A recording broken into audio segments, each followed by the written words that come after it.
season is upon us. That means rabid football fans are upon us, and that means that they're in the stores looking for the best TVs to buy. I'm Jamie Erdahl with CBSSports.com, teaming up with CNET senior editor David Katzmaier, who has been studying TVs for the last 2 decades. So I always go to the experts when it comes to football, and you are the expert, my friend. Football and TVs. Football and TVs. Yeah. We got it covered. All right, what is the most important thing to keep in mind when purchasing a TV? Just break it down the basics. The biggest thing you need to know is you don't need to pay a fortune for really good picture quality these days. There's some really good HD TVs out there that won't break the bank. The thing that I tell people to pay for is bigger screen size. So that speaks to football fans. You can really get a great large television for not all that much money anymore. We really like the Vizio TVs for the large screen sizes for the least amount of money. There's some other good brands out there, but again, you don't really have to pay a fortune to get a great picture. But if you did want to break the bank, if you wanted to open up the wallet and have a couple flies come out of there, what are some things that if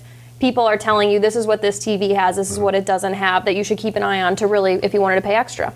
Well, there are some that are worth paying extra for and some that aren't. I'll start with the ones that are worth paying extra for. Again, that's the larger screen. There's an extra called local dimming on LED TVs that actually really improves the picture quality. And if you're really spending a lot of money, there's a technology called OLED, OLED, that has spectacular picture quality, but does cost a heck of a lot of money. Okay, so if someone's trying to sell you something that's just not worth it, what would be on that list? Well, again, with football, people talk about motion. So one of the things you see is all these terms thrown around, 120 hertz, that sort of thing. I would ignore those. The motion artifacts you see in football, the blurring and stuff, is generally going to be in the source a lot of times. So as long as you have a really nice source, good HD TV channel feed, those motion things aren't really going to do much for you. A curved screen, not a huge fan of. That's kind of just a gimmick. So a smart TV, a fancy remote, you're not going to really use those features much if you're going to be having an external box or a universal remote. So again, not worth paying extra for that stuff. Right. Who needs a smart, fancy remote when you're just going to take one channel, stick with it if your team is playing at 1 o'clock on CBS?